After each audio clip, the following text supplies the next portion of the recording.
Hey everyone, and welcome to another episode of the Inkwell Gamers Podcast. We have a pretty exciting episode planned for you all today, and so without further ado, we're just going to jump right in and talk about the fact that there were quite a few tournaments that happened over this past weekend. And so, Dalton, why don't you run us through one of the two that we really wanted to talk about? Yeah, there were a couple tournaments that we wanted to cover. The first one being the SCG Con Cincinnati 2K. This was a pretty interesting tournament in that there were 95 players in person, which is a pretty large in-person tournament for Lorcana being in its infancy.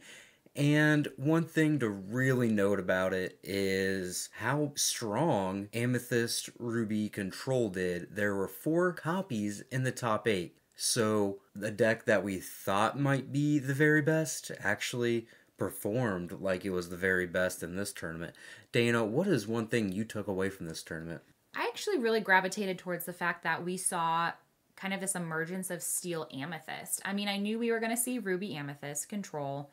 I figured that we would see Amber Steel as well. And so it really surprised me that we saw a couple of different Steel Amethyst decks that did fairly well for 95 players. Yeah, so the thing about Amethyst Steel in this tournament specifically is that there has been kind of a rise of the control Amethyst Steel decks that we see a couple of in the top 8. But the deck that is really interesting is the Amethyst Steel deck that got top 4. It is a deck centered around bodyguard bounce.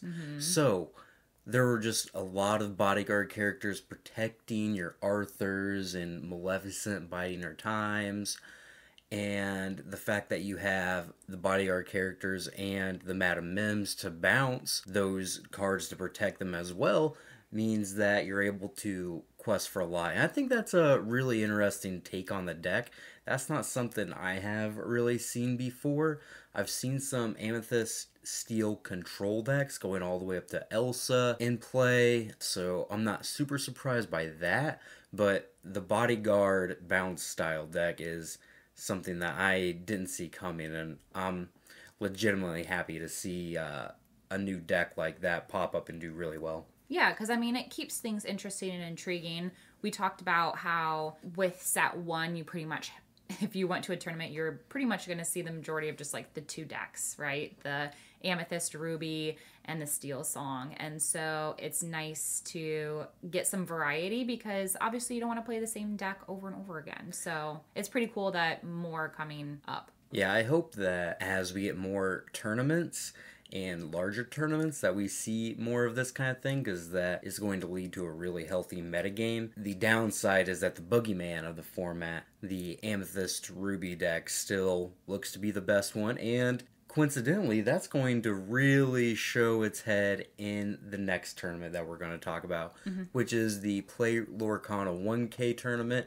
It had 282 players in it, and it was a tournament that was all played on Pixelborn, so it is the largest Pixelborn tournament to date, which is really exciting. What is one takeaway that you had from this tournament? So, looking at the extensive list of the different archetypes, I love the fact that we're seeing even more of a variety here. So, a deck that finished in the top 32, and again, there's 280 some players.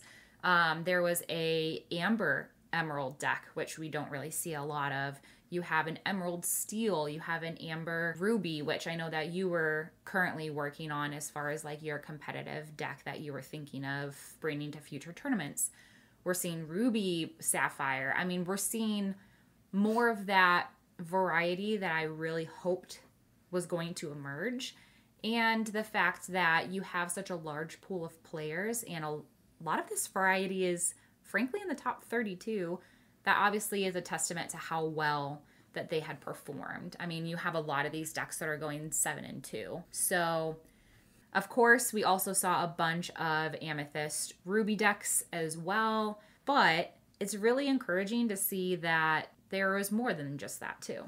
Yeah. In the top 32, there were a lot of different decks. The big issue, though, is that 7 of the top 8 decks were Ruby-Amethyst. So that just seems like a deck that's incredibly powerful, consistent, and it looks like it's just going to be here to stay.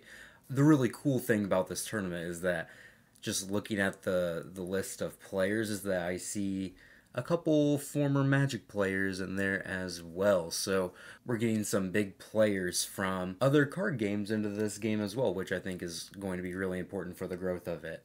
Mm-hmm. But the deck that I want to talk about most, Dana, is the deck that got in second. Blue Steel by Matthew Peddle. This deck, oh, it looks right up my alley. I mean, I do love playing the Amethyst Ruby decks just because I think they're really challenging to play and really interesting, but I have been playing a deck very similar to this in League. Right. Yeah, you definitely have been really trying that Sapphire Steel deck, and although this is pretty similar, there are quite a few differences as well. I don't think they're necessarily going for a item deck like you are, but I think it's definitely something to be said that in the top 8, there is one emergence of a different deck other than Ruby-Amethyst, and this was the one. So why don't you walk us through kind of some of the things that you noticed with their deck list? So the first thing is that 4-Beast Tragic Hero, which is probably the best card from the new set. We're going to see a ton of that card going forward. We have the Popsicle and Flavershams. The one thing I am a little surprised to see is that there's not a whole lot of ink ramp. We have just a couple Mickey Mouse and a couple Belle. But besides that, there's no way to get ahead of your opponent in ink in the early game, and that's something that I think is actually kind of important for this strategy, but they chose to kind of negate that just to have a stronger early game with Prince Eric and Cruella de Vil. So I can appreciate where they're coming from in that sense too. Yeah, I'm really surprised. Like, there's no one jump aheads, there's no Grandma Tala's, so it's interesting to see a Sapphire deck that isn't ramping. Yeah, just a couple Mickeys. Couple Mickeys. Which, would you see yourself playing this kind of deck? I know that we started alluding to the fact that you are playing a Steel Sapphire deck that's different, but could you see yourself playing this one? Yeah, I think I would probably play, like if I was going to a tournament, I would probably play a deck that's a little more in the middle of the two. Okay. I don't have 4-Beast Tragic Heroes in mind, mainly because we don't have them. The two that we do have, you're playing. Yep. And I really wanted to push the item theme as much as I could and just test that out, so I'm playing Maurice's instead. If I was going to a tournament, I would probably make that switch. I would also probably try to keep a lot of the ink ramp, like Grammatala, and I'd play all 4 Mickeys and probably 3 one-jump aheads as well.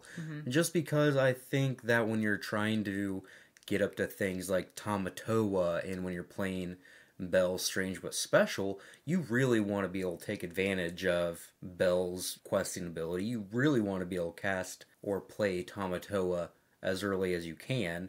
And when you're drawing a bunch of cards from Flaversham and A Whole New World, you want to be able to play as many cards as you draw as possible. I think just getting a lot of ink is the best way to do that. Yeah, it's quite interesting because Sapphire, I feel like, has 2 very distinct characteristics. Sapphire is known for its items and its ramping, and I feel like this deck barely touches on either one. Like, it doesn't take one of those 2 and runs with it. It just has little glimmers of it. Yeah.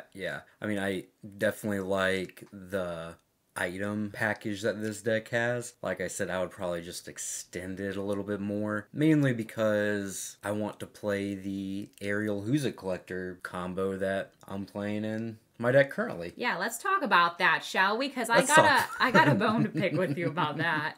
So let's just set the picture for you guys. We're at the League this weekend, and we show up, and there were already games that were going, and so we thought, okay, we'll just sit down and just play each other for right now.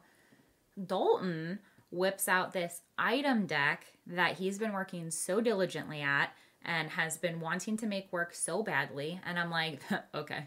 So we start playing and I get to 19 lore. All right, 19. And Dalton's at 2. And I'm thinking, I'm going to win next turn. This MFer. Sorry. That's how angry I am. He gets 18 lore in one freaking turn and beats me before I'm able to get my 1 lore needed. I was so salty, y'all. I was like telling everybody in the room, like, do you guys want to know what he just did to me? Because I feel hurt. And yeah, you know what? I'm glad to see that you're bringing your dream to fruition, but I just didn't like the fact that it was against me. So let's talk about that deck, shall we? Yeah, that was a very fun game, actually, all around. Well, for you, I guess. I mean, it was really close the whole time. I mean, you were obviously way ahead of more, but I was just kind of setting up and biding my time, and then boom. Well, the thing is, too, I'm playing Emerald, so I'm playing aggressive. It's not like I'm playing Ruby-Amethyst Control where I'm slower and I'm trying to get to the late game. Like, I'm playing aggressive to where I'm going as fast as I possibly can, hence 19-2. And then you just, boom, come out of nowhere and blindside me. I was so mad. It got to one point, and we can talk about it too, but I don't know if it was this game or the next one, because I wanted redemption, and then you beat me again. But, like, you had 2 Tamatoas out, and I'm thinking, I can get rid of 1, but there's no way I can get rid of the second one. It's always the second Tamatoa that gets you. Yeah. I was actually, a nice little tidbit for you guys. The Robin Hood, where you can exert him and deal 1 damage to a player, I actually used that with my beast that bumped him up in strength. So I got enough strength to be able to get rid of that 1 Tamatoa, but like I said, it wasn't enough. But that was like a nice little strategy that you admitted to not even expecting, but it just sucked that if I would have been able to win because of that, I would have been super excited, but it wasn't enough. But I still felt like I just wanted to do it just to do it. Yeah, that was like a good play for sure. I knew I was gonna lose, but I'm like, I'm just gonna go through with this and make you go through the motions. Yeah, that was a good play. I didn't see it coming, honestly. So run us through your deck list for the people who are now intrigued with this infamous item deck. Okay, so I want to talk just a little bit about why I wanted to build this deck. Yeah, for sure. And the 2 most important things in card games to me are card advantage and the amount of resources that you have. So the amount of ink that you have in this game, the more ink you have in play, the more cards you can play. But you also have to have a way to generate a lot of card advantage in order to take advantage of the ink, right? Right. So these are the 2 colors that do both of those things extremely well.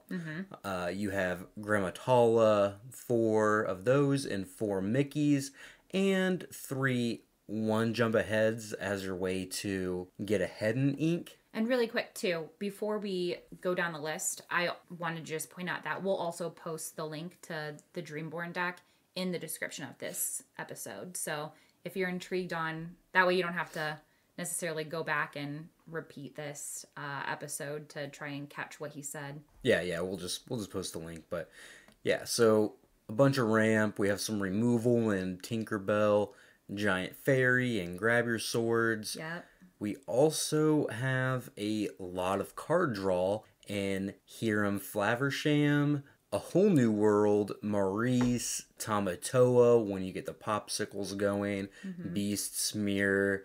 So there's a lot of way to take those extra resources that you're getting into your Inkwell, take advantage of that. And I will say, too, that I don't know if this was the highest you ever got, but one of the games, I think you were up to 19 ink. Oh, I had so much ink, and I still had a lot of cards in my hand, too. Yeah. It was going pretty well. So, yeah, I think the most powerful thing that you can really do in this game is to combine A Whole New World with Fishbone Quill because that lets you ink all of the bag cards that in your hand that normally wouldn't be inkable. It lets you empty your hand really fast so that you can a whole new world, draw a bunch more cards, and then you can start inking extra every turn. So that, Bell, Strange but Special, and then like I mentioned earlier, here in Flaversham and Popsicle just as an additional ways to draw cards is just so good. And how I want to take advantage of having all these extra resources is kind of by having these combo turns, kind of like I had against you. So Aerial Who's It Collector isn't really that strong of a card for the most part, but it can do some ridiculous things when you pair it with Eye of the Fates, right? You play an Eye of the Fates and then Aerial starts the quest for 2, and then you play a Popsicle, unexert Aerial. If you have Maurice in play, you're just drawing more cards, Flaversham. You know, the whole thing is just trying to be a well-oiled machine, and it's probably not perfect, but it is currently a lot of fun. So let me ask you this. What do you feel like are maybe some of the weakest cards right now and ones that you might consider dropping? So currently, Beast Smear is right on the chopping block. It isn't one that you usually use its ability from because you have a lot of cards in your hand. If you use that ability, then you're probably losing the game. And it's just a little bit more expensive of an item in your combo turns than what I want it to be. So I'd probably move to something like the Scepter that's in Sapphire. The other cards, Tinkerbell, Tiny Tactician, is just not the strongest card by itself. So I might try to move to, I don't know, maybe one of the 2-drop defensive creatures like Corella or Prince Eric. But then again, shifting into Giant Fairy is really good, so I might keep it. Yeah, I was going to say, like, at least with Big Tink, I mean, she's your biggest damage dealer. And so I could see you keeping that shift just to be able to get her out quicker. But I understand that obviously Corella would probably also be a better, cheaper threat. Yeah, Tink is like your best card against the aggressive decks, Giant Fairy that is, so I probably want to keep in Tiny Tactician just to be able to power her out a little bit earlier. What number of uninkables are you at? Right now the deck is at 18 uninkables, which is quite a lot, but that's kind of mitigated by the fact that you have Fishbone Quills, One Jump Aheads, Mickey Mouse, and Grandma Tala to give you that extra ink. And, you know, I know that there's so much discussion around how many uninkables are too much, but to be honest, I feel like you and I have always teetered around like anywhere between like 15 to 20. That's because we're greedy. Well, I feel like a lot of people are like, oh, no more than 15 for sure. Like, you probably want like 11 to 12. But in all honesty, you could stretch the limits pretty well. If you construct your deck the right way, you can stretch that pretty far and still do really well. I mean, when I was playing Amethyst Emerald in Chapter 1, you and I had several discussions about my number of uninkables because I think I was right around 18 too. And we always checked back in and I kept saying, I've really rarely come across games in which I'm in a situation that I don't have enough ink to play a character and because I just have too many uninkables. And so I think that's a good sign that however you constructed your deck can kind of play into how far you can get. And so I agree with you here, especially with it being a ramp deck. I mean, with all the synergies that you have going on, you got up to the point where we had like 19 ink. So Right. I really don't think that it's an issue because clearly you were able to conquer that. Yeah, I think the most important part of playing this deck is mulliganing. I was going to say that too. Yeah, making sure you get the right hand. Yeah, you just want to get either Fishbone Quill and like Popsicle Flaversham or Fishbone Quill A Whole New World. Fishbone Quill is probably your most important card because it turns all those uninkable cards that you might be stuck with into ink, and that is a really powerful effect. Yeah, for sure. And, I know that you named this deck on Dreamborn Bad But Fun, but honestly, I don't feel like you can necessarily say that it's bad anymore. I mean, we're not even just going off of one game. We're going off of several that we've played with this, and you've also played this on Pixelborn too, I'm assuming. Mm-hmm. So it has it's not like it's over. No, it does extremely powerful things, and I know this isn't the best version of the deck. I'm not sure exactly what that looks like I said earlier, but that's definitely something I'm going to be working on because I just think the combination of getting just a ton of ink and then using a whole new world to break that parity when you have a lot of ink in play is absolutely broken, and I really just want to figure out the best way to do it. Yeah, you definitely dragged out your turns as long as possible, I could tell. Most people, they would add to their ink, play a character or two, and then either quest or attack or whatever. But I felt like you had several turns where you were doing one thing after the other because it kept you said you had a well-oiled machine and it just kept feeding into each other. So you're like, I'm going to do this with this. I'm going to do this with this. And this gets this. And this makes me do this. And I'm like, oh my gosh, I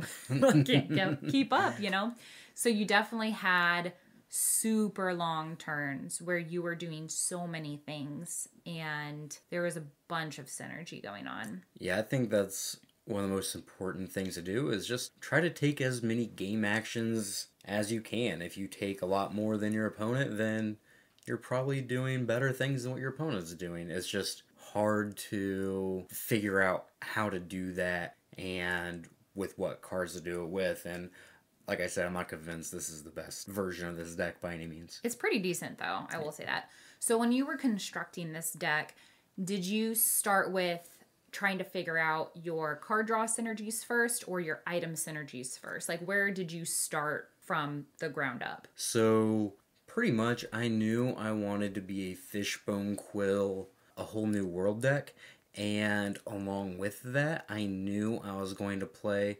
Flaversham and Popsicle just because that is a really powerful secondary draw engine. So from there, it was just kind of trying to figure out all the other little nuances of the deck. So how do I want to win games? And one of the better cards at winning games is Tamatoa, just because it can quest for a lot, but also it provides some card advantage and is just a really big character on the board. Another way I wanted to win games was with Belle and Aerial Who's It Collector, just trying to combo my opponents out in one turn because I have all this extra ink and I'm drawing all these cards. I thought that 10 lower turns really wouldn't be that much of a challenge if I can get to the late game and keep an aerial in play. And I had an 18 lower turn against you, and honestly I could have done more if I needed to. So I believe it.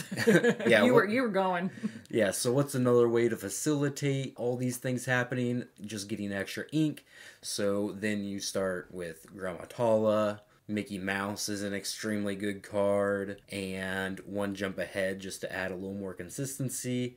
We need ways to beat the aggro decks, so I wanted Tinkerbell, Giant Fairy, and Grab Your Swords, and some number of Let It Goes just to beat some individually powerful cards, such as your opponent's Tamatoa or what have you, right?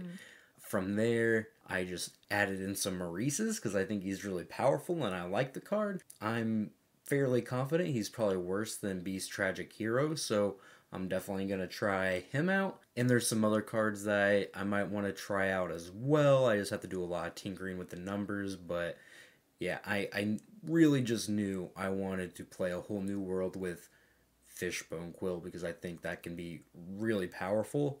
And I know Flaversham has a lot of power to him as well. So yeah, that's kind of where I started and how I got to where it is now. So maybe this is more considered a general deck building question, but I really just wanted to use this deck to facilitate that conversation.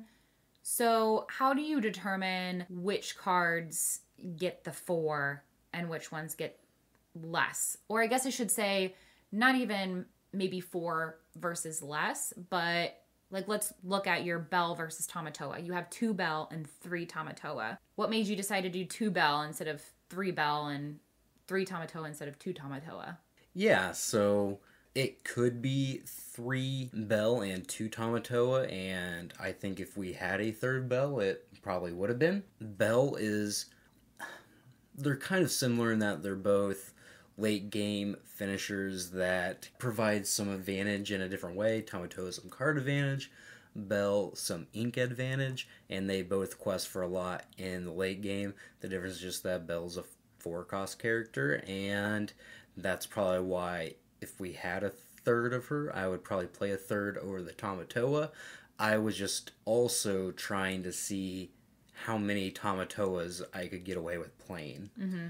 Because when you combo Tamatoa and Popsicle with Maurice and Flaversham, you just create so much card advantage. So I was just kind of trying it out. But for those 2 specifically, I'd probably switch the numbers around going to a big tournament. Mm-hmm. Yeah, I always feel like it's hard when deck building. I want to start off with just making 4 copies of everything, and then it's hard for me to decide, like, okay, I would love to have this card in my deck, but I don't know where to start making my cuts. So generally, like, if I know I want to see at least 1 copy of a card every single game, or maybe if it's the most important card in a specific matchup, like Tinkerbell Giant Fairy is against the aggro matchups, I just want 4 of those because they're just really important to see. You don't need 4 Bell Strange But specials because that's not necessarily your central game plan, kind of like a backup win condition. But Hiram Flaversham is one of the central game plans of the deck, so I have 4 of them, and I don't think I would cut one at any point. So once you determine your engines, obviously you're going to do 4 of that, and then anything else is kind of up for negotiation. Yeah, it just kind of depends how you feel. Like, if you didn't want to play as many 1 jump aheads, maybe you wanted to play one jump ahead just because you wanted that 5th 2 ink cost card that allows you to ramp on turn 2, then you could, it just kind of depends on the numbers that you want, how consistent you want specific parts of your deck to be. If you want, 5 of those 2 cost effects, then you'd play 4 Gramatalas, 1 jump ahead. If you want more, then obviously you can play more 1 jump ahead. It just depends after a lot of testing where you want to be. For sure. Which is a kind of a broad answer, but that's kind of what it is. It's just putting the hours into the deck list. Yeah, no, that makes total sense, to be honest. And so earlier you said that if you were to compete in a tournament with a Steel Sapphire deck, it would be kind of a combination between the one that we saw in the tournament this past weekend and your item deck. So what would be that middle ground? What does that look like for you? Yeah, I think I mentioned a little bit of this earlier, is that I would just take out the Maurices and play Beast. I'd probably take out a Tamatoa to play another Bell.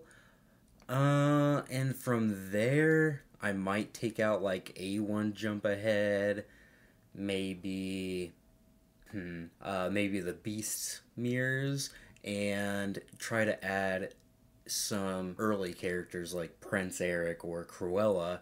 That way I have some other cheap plays so I don't fall behind super early. Yeah, the ability to challenge if necessary early in the game. Absolutely. If they're good, then at least have that option. Because in this deck, I really don't have that option. It's just 1 jump ahead, Grammatala. Otherwise, I'm not doing a whole lot on turn 2. So, yeah, I think that's definitely something I would do. Like I said, I'd want to cut Beast Smear probably anyway. And that's one of your 2 drops, so... Yeah, I'd want to find something that plays more to the board. Well, considering we're supposed to be getting bad weather this weekend anyway, maybe we'll just stay inside, print some proxies, and test out this deck that you're running us through. Oh yeah, I'm going to go to town on this one because this feels like something that can go just bigger than all the current mid-range and control decks because you're drawing more cards, getting more ink, doing a lot of really powerful things. So I think if someone can figure this deck out, then... Could be you. It could be me. It could be you at home as well. You keep saying that, I feel like, in past episodes. If someone could figure this out when we were doing our set review and talking about the item deck, and it's like, well, you're working so hard at it, you're probably going to be one of the people who could figure it out. I will... You inspired me. I'll make a video on an updated version of this deck, and I'll post on YouTube. And that would be actually a good one for us to even do like a mulligan video on, because you did say that... Yeah, mulligan is the most important part. Right, for sure. And so that would also be a really cool deck to feature in one of our mulligan videos too. Yeah, absolutely. We got some work to do, I guess. Got some work to do. Well, if you're intrigued in Dalton's item deck, then definitely stay tuned, because we'll probably use it for a couple different sources of content. And if you want to take a closer look at that deck list, like I said, I'll put the link to it in the description of this episode. But yeah, it seems like you're right on the cusp of getting it figured out. Yeah, I need to play it against probably some more variety of decks just to know where the other weaknesses are. But yeah, I'm excited to figure it out. Yeah, unfortunately, the decks that I'm playing against you with are not the current meta. So you definitely need to try it against those decks to get a true testament as to how far this deck can go. I agree. And, well, I guess you're going to have to force me to do that. I suppose so. All right, guys. This is going to be the end of today's episode. It was a lot of fun. I hope you try out this item deck, because it can be like a lot of work with all the different interactions, but it's just a blast to play because you're just doing things that other people can't do, and I like that. Yep, really annoying. Exactly. Seeing it firsthand. Says the Emerald Bell player. I have one copy of her. That's fair. One. For now. You know what? I'm going on TCG Player right now and buying more. Fair enough.